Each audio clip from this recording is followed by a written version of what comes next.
Hello everyone, good morning. বাইরে প্রচুর বৃষ্টি হচ্ছে আর এই বৃষ্টি দেখে মনে হচ্ছে ইস যদি ভুনা খিচুড়ি হতো তাহলে কেমন হতো। তাই চলে গেলাম রান্না করতে রান্নাঘরে। চুলায় একটি প্যান বসিয়ে দিয়ে দিচ্ছি 1/3 কাপ তেল।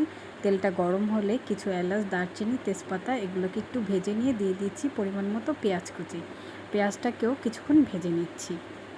ভাজা হয়ে গেলে এখানে দিয়ে দিচ্ছি 1 চামচ আদা বাটা, রসুন বাটা, জিরা বাটা, সামান্য হলুদ গুঁড়ো এবং মরিচের গুঁড়ো। এবার মশলাটাকে ভালো করে ভেজে নেব। সামান্য একটু পানি দিয়ে মশলাটাকে কষিয়ে নেব।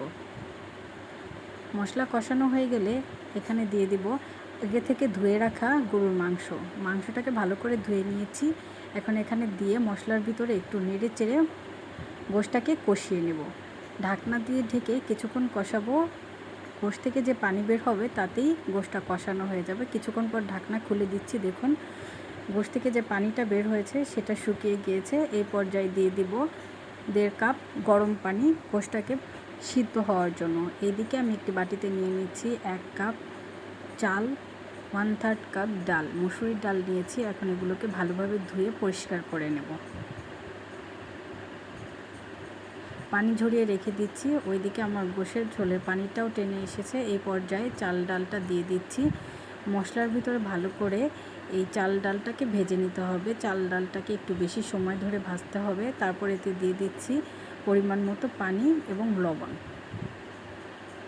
দিয়ে একটু নেড়ে চেড়ে ঢাকনা দিয়ে ঢেকে রান্না করব। কয়েকটা কাঁচামরিচ ফালিও দিয়েছি। কিছুক্ষণ রান্না করার পরে যখন এরকমটা পানিটা টেনে আসবে তখন চুলার আঁচ একদম লোয়ে রেখে আরও 20 থেকে 25 মিনিট রান্না করতে হবে। তাহলেই রেডি হয়ে যাবে মজাদার গরম গরম গরুর গোশের ভুনা খিচুড়ি। প্লেটে যদি বৃষ্টির দিনে এরকম ভুনা খিচুড়ি থাকে আর সাথে থাকে শসা, পেঁয়াজ আর আচার, তাহলে তো একদম জমে যাবে। আপনারা যারা দেখে লোভ সামলাতে পারছেন না তারা এক্ষুনি রেসিপিটি দেখে বাসায় রান্না করে নিন মজাদার এই বিফ খিচুড়ি। আশা করছি আজকের ভিডিওটি আপনাদের ভালো লেগেছে। সবাই ভালো থাকবেন, সুস্থ থাকবেন। আল্লাহ হাফেজ।